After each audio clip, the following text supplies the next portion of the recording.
आज मैं आपको महाभारत कथा पार्ट 2 भीष्म प्रतिज्ञा सुनाने जा रही हूँ। भीष्म प्रतिज्ञा। तेजस्वी पुत्र को पाकर राजा प्रफुल्लित मन से नगर को लौटे और देवव्रत राजकुमार के पद को सुशोभित करने लगे। 4 वर्ष बीत गए। एक दिन राजा शांतनु यमुना तट की ओर घूमने गए तो वहां अप्सरा सी सुंदर एक तरुणी खड़ी दिखाई दी। तरुणी का नाम सत्यवती था।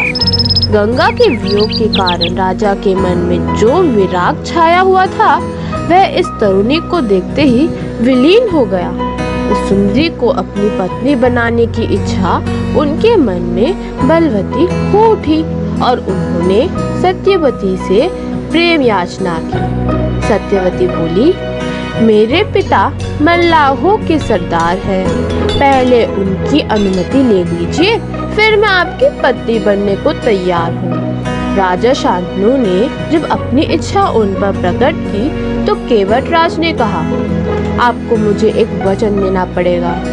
राजा ने कहा, जो मांगोगे दूंगा, यदि वह मेरे अनुचित ना हो। केवटराज बोले, आपके बाद हस्तिनापुर के राज सिंहासन पर मेरी लड़की का पुत्र बैठेगा, इस बात का आप मुझे वचन दे सकते हैं।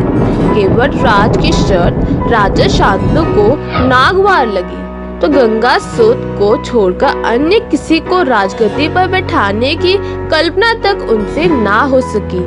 निराश और उद्विग्न मन से वह नगर की ओर लौट आए। किसी से कुछ कह भी ना सके, पर चिंता उनके मन को कीड़े की तरह कुतर कुतर कर खाने लगी। देवव्रत ने देखा कि उसके पिता के मन में कोई न कोई व्यथा समाई हुई है। एक दिन उससे शांतनु से पूछा, पिताजी, संसार का कोई भी सुख ऐसा नहीं है जो आपको प्राप्त ना हो, फिर भी इधर कुछ दिनों से आप दुखी दिखाई दे रहे हैं, आपको किस बात की चिंता है?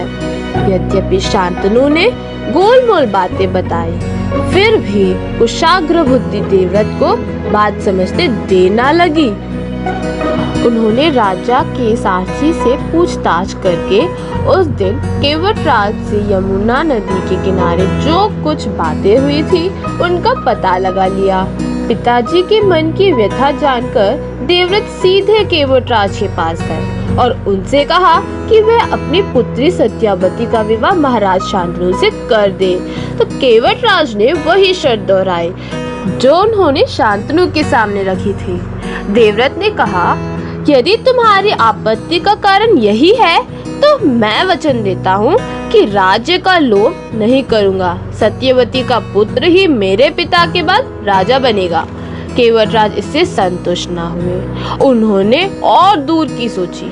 बोले, आर्यपुत्र, इस बात का मुझे पूरा भरोसा है कि आप अपने वचन पर अटल रहेंगे, किंतु आपकी संतान से मैं वैसी आशा कैसे रख सकता हूँ?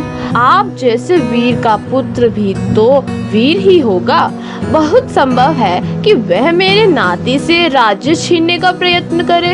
इसके लिए आपके पास क्या उत्तर है? केवटराज का प्रश्न अप्रत्याशित था। उसे संतुष्ट करने का यही अर्थ हो सकता था कि देवव्रत अपने भविष्य का भी बलिदान कर दे, किंतु पितृभक्त देवव्रत इससे जरा भी विचलित नहीं हुए। गंभीर स्वर में उन्होंने यह कहा, मैं जीवन भर विवाह नहीं करूंगा, आजन्म ब्रह्मचारी रहूंगा। मेरे संतान ही ना होंगी, अब तो तुम संतुष्ट हो।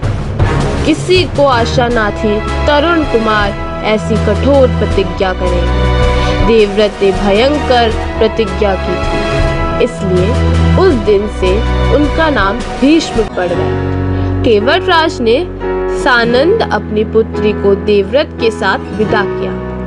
सत्यवती से शांतनु के 2 पुत्र हुए, चित्रांगद और विचित्रवीर्य। शांतनु के देहावसान पर चित्रांगद हस्तिनापुर के सिंहासन पर बैठे और उनके युद्ध में मारे जाने पर विचित्रवीर्य की 2 रानियां थी, अंबिका और अंबालिका। अंबिका के पुत्र थे धृतराष्ट्र और अंबालिका के पांडु।